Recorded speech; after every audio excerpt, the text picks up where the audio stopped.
ஒரு விஷயம் தெரியுமா? இந்த தாவேகா தமிழக வெற்றி கழகம் அப்படின்னு பேர் இருக்கு இல்லையா? ஆமா, டிவிக்கு இங்கிலீஷ்ல.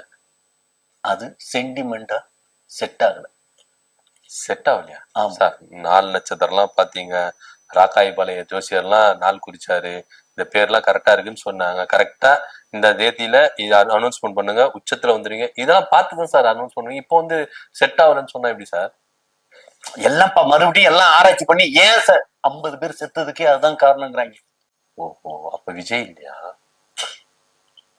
இதாங்க என்ன சொல்ல வர்றோமோ அதை கேட்காம விஜய் இல்லையா, விஜய்க்கு இப்படி நடக்கிறதுக்கு காரணம் என்ன, டிவிக்கேன்னு பேர் வச்சதுனால, அதனாலதான் இது நடந்திருக்கு. சார் நல்ல பேர் தான் sir. T for Trisha, V for Vijay, K for Keerthy Suresh, நல்ல பேர் தானே சார். ஹலோ, தமிழக வெற்றி கழகம் இல்ல இப்படியும் ஒண்ணு இருக்குல்ல, அதுக்கு சொன்ன. எப்படியோ ஆனா செட் ஆகல. புரியுதுங்களா? ஆமா, த்ரிஷாவும் கீர்த்தி சுரேஷ் செட் ஆகல சார் விஜய். எங்க பிளீஸுங்க, நான் சொல்றதை புரிஞ்சுக்குங்க.